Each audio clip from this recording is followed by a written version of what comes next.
कैरी आणि कारल्याचं लोणचं. काय मला साहित्य सांगता का? सालं काढून किसलेली कैरी, कारल्याच्या काचऱ्या केलेल्या त्या नुसत्या, म्हणजे मीठ वगैरे लावलेलं नाही, नुसत्याच कारल्याच्या. कडू आहे त्या.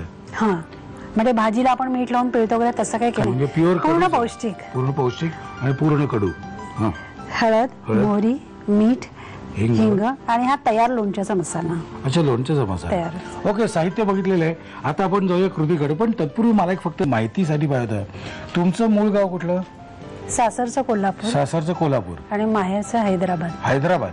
हैदराबाद, कोल्हापूर, काही खाद्य संस्कृतीत मेजर फरक असणार ना?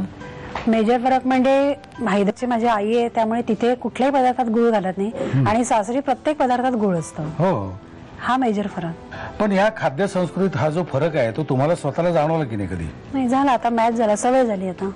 तेवढाच म्हणजे मूळ गुळ घालायचं नाही आईच्याकडे जेवणात आणि इथे गुळ घालून जेवण. हा, म्हणजे एकदम गुळ घालून जेवण आणि गुळ न घातलेलं जेवण, त्यामुळे मिठाच वाढली ना. जिभेला जी सवय पडलेली होती ती अचानक बदलली गेली. ओके, आता मला सांगा की आता काय करायचंय? आता हे आधी कारले घेते. तुमच्या घरी खातात का हे लोणचं कारल्याचं? आवडीने. माझ्या माहितीसाठी विचारलं, बाकी काही. ज्यांना जास्त कडू आवडत नाही त्यांनी कैरीचा किस जास्त घालायचा. हा, ते पळवाट आहे. हो, आहे.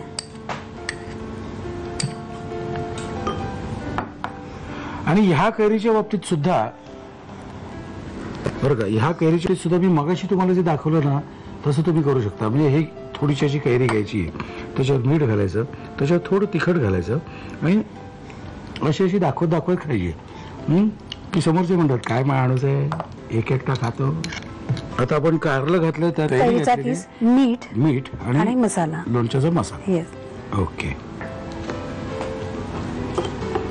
बरं आता हे झाल्यानंतर लगेच खाता येईल का आपल्याला ठेवावं लागेल? नाही, 1-2-3 दिवस ठेवायला लागतं. बरं.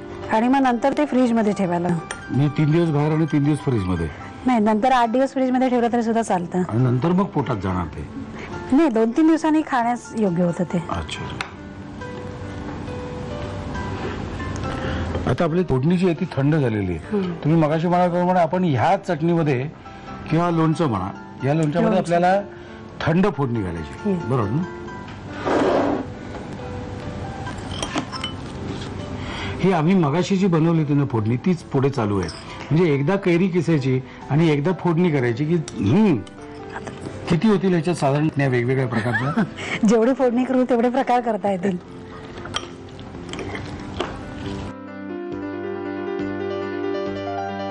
आपण फोडणीत काय काय घातलं होतं?